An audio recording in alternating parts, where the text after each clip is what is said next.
"The new company truck is yours," my dad smiled, handing it to my brother as an engagement gift. I gave my 2 weeks' notice. 3 months later, they were desperate. After 15 years of building my father's plumbing company into a successful business, I watched him hand the keys to my company truck to my younger brother as an engagement present. That was the moment I knew I'd never be valued, no matter what I did. I'm Alex, 35 years old, and until recently I was the backbone of Wilson Family Plumbing. When most of my friends headed off to college, I stayed behind to help Dad expand the business.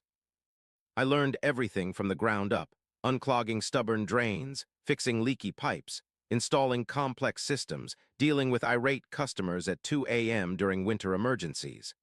I became the business while my father, Earl, gradually stepped back into a management role. Dad started with just a van and a toolbox in his garage.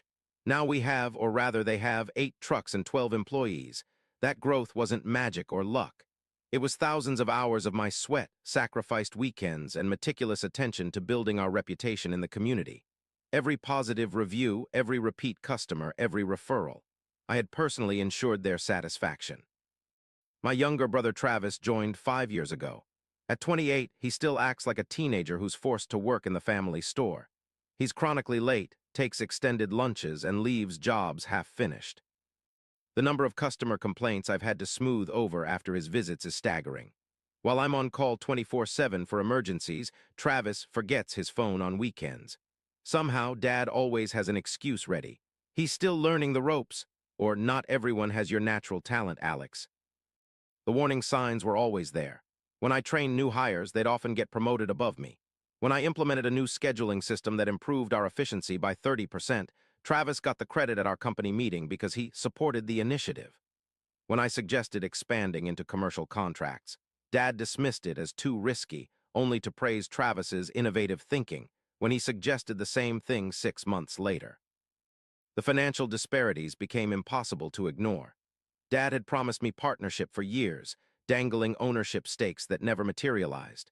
Meanwhile, I discovered Travis was making $15,000 more annually despite having fewer responsibilities and less experience. I was driving a 2010 truck with 180,000 miles on it, while Dad and Travis cruised around in vehicles less than 3 years old.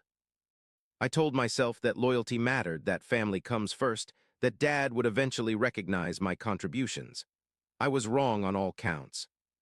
My truck had been breaking down regularly for months.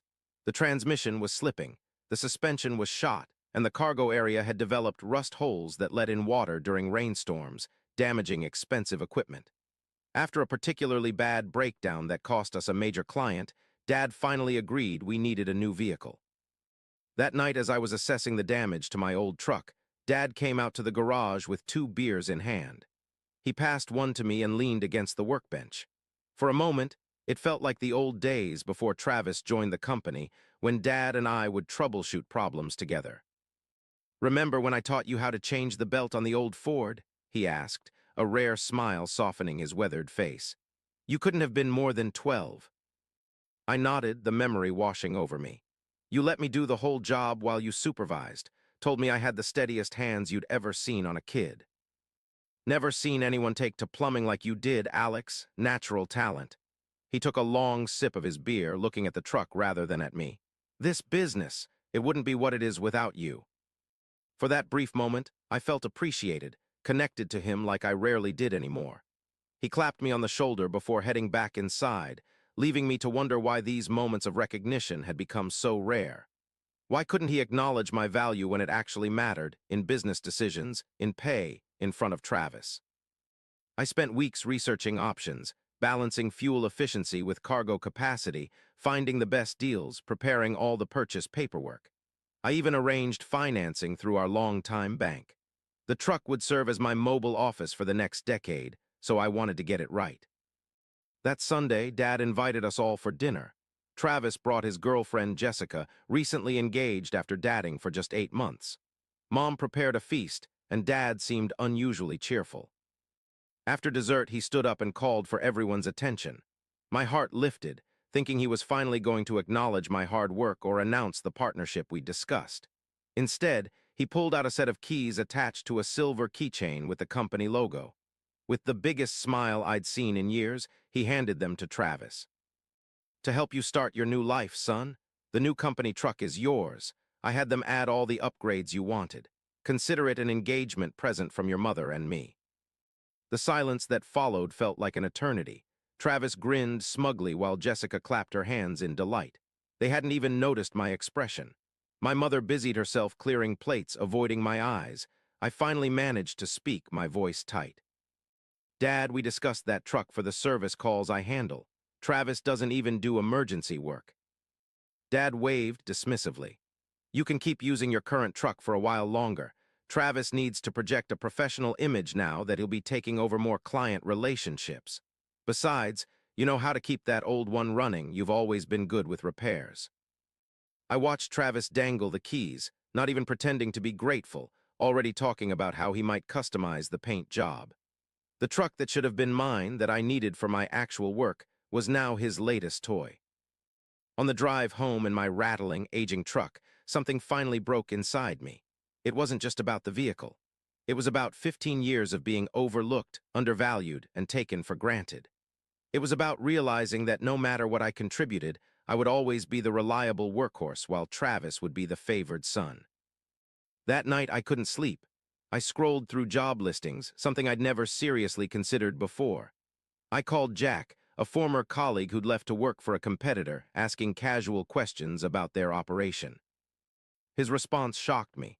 Alex, with your skills and client relationships, you could write your own ticket anywhere in the county.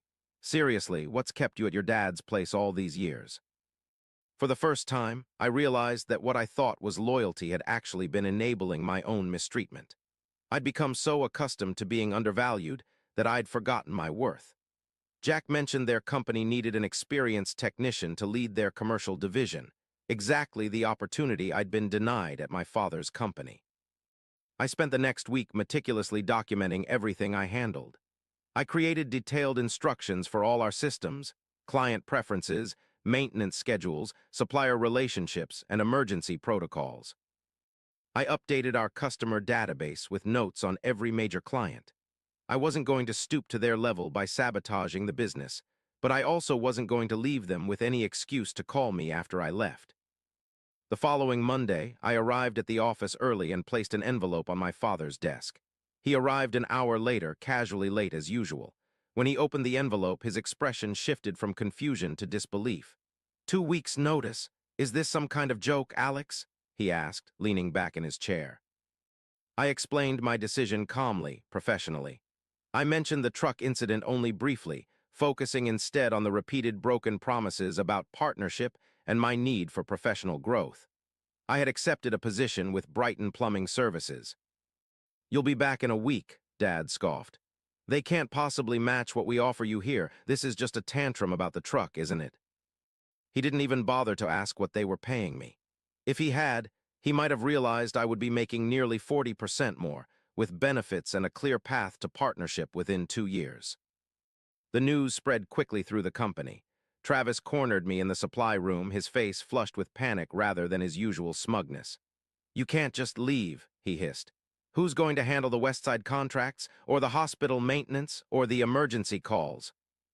For a brief moment, his confident facade cracked completely. His voice dropped to a whisper. Dad's been grooming me to take over someday, but I don't know half of what you do.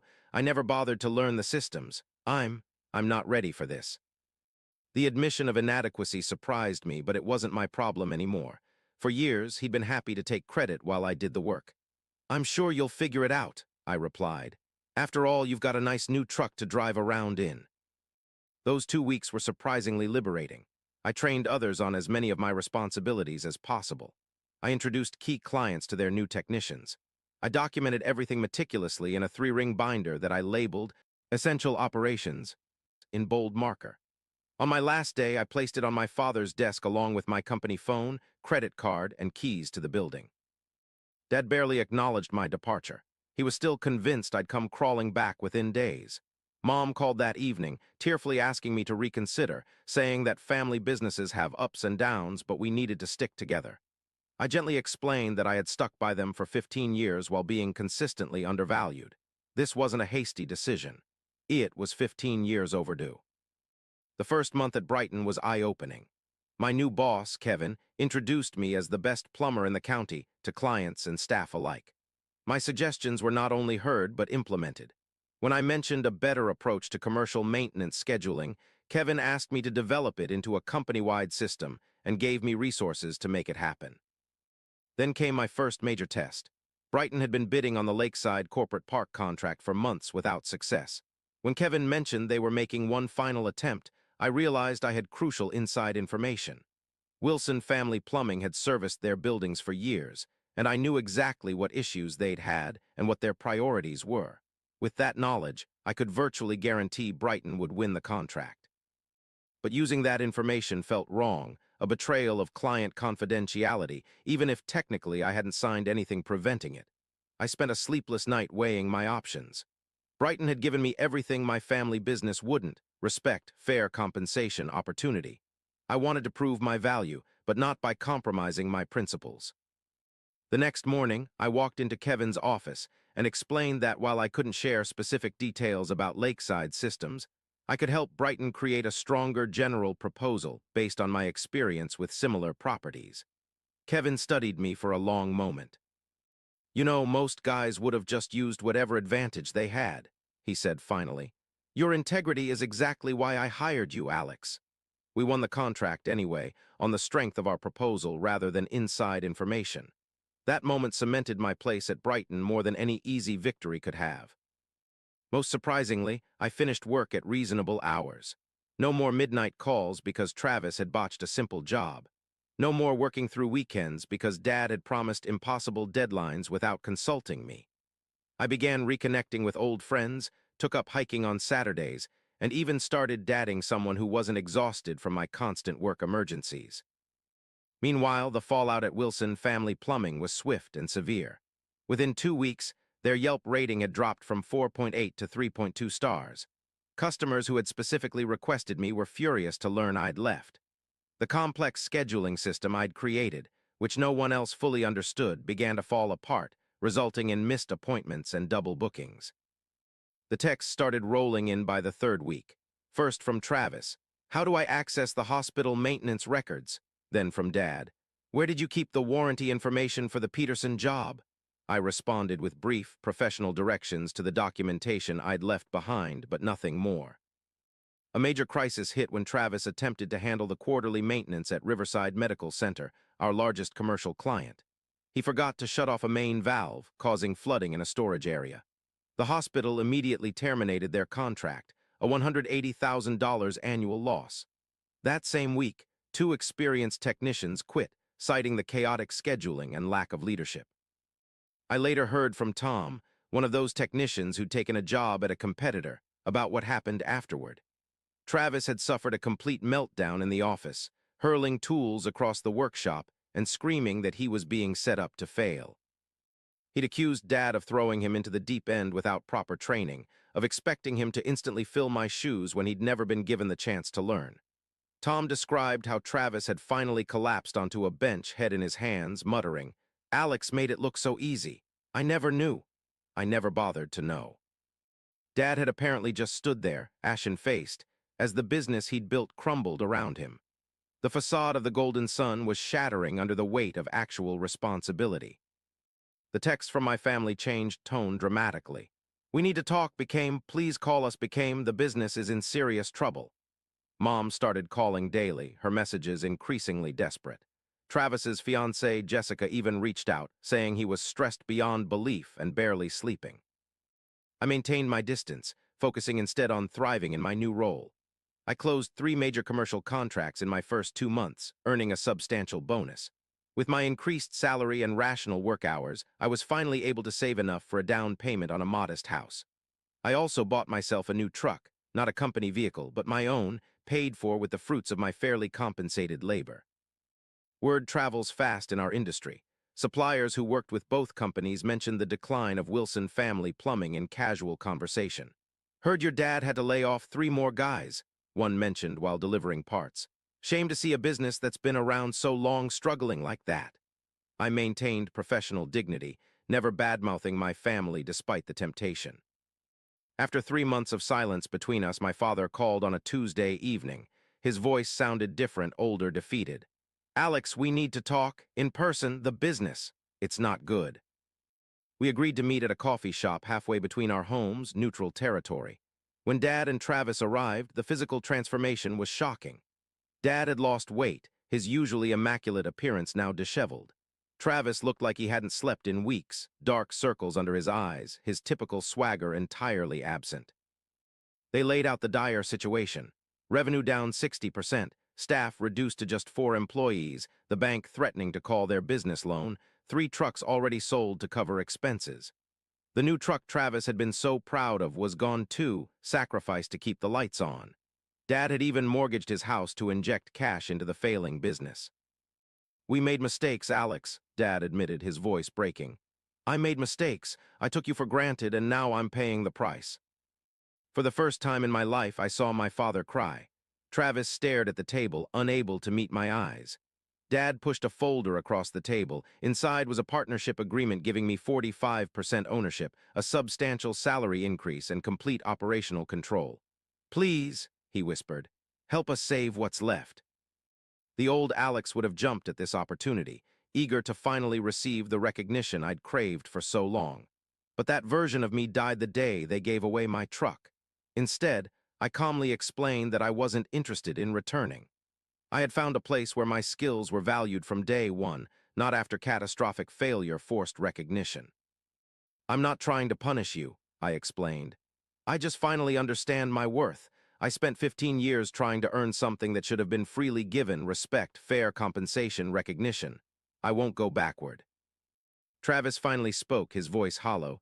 "I didn't realize how much you were doing until you left. I thought running service calls was easy. I thought—" He paused, swallowing hard. "I thought Dad was playing favorites with you, giving you all the important work. I was wrong." I felt no satisfaction in their suffering. Instead, I offered what help I could.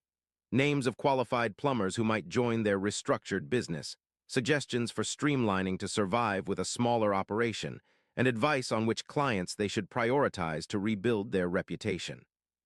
"This isn't about revenge," I told them. "I didn't leave to hurt you. I left because I deserved better." 6 months later, Wilson Family Plumbing still exists, but as a shadow of its former self. Dad has stepped back significantly, considering early retirement. Travis has been forced to learn the trade properly, handling service calls himself rather than delegating everything. They operate just 3 trucks now, focusing on residential work after losing most commercial clients. We see each other at family gatherings, awkward at first, but gradually finding a new normal. Mom finally stopped trying to guilt me into returning, especially after seeing my new house and hearing about my promotion to commercial division manager. Even Travis has developed a grudging respect, occasionally texting me technical questions which I answer without resentment. For the first time in my adult life, I don't wake up with a knot in my stomach. I'm no longer the desperately loyal son seeking approval that never came. The heaviest burden I've ever carried wasn't the physical labor of plumbing work. It was the emotional weight of trying to earn love and respect from people who took me for granted. Sometimes walking away isn't about revenge. Sometimes it's the only path to self-respect. The greatest revenge, I've learned, isn't watching others fail after you leave. It's succeeding so completely that your absence becomes the measure of your worth. Last month, Kevin mentioned he's planning to open a second location in the neighboring county and wants me to run it. In time, he says, I could buy him out and make it my own company. I find myself mentally designing the logo, planning the service area, imagining the fleet of trucks, all painted a different color than Wilson blue. Not out of spite, but because I'm finally building something that's truly mine.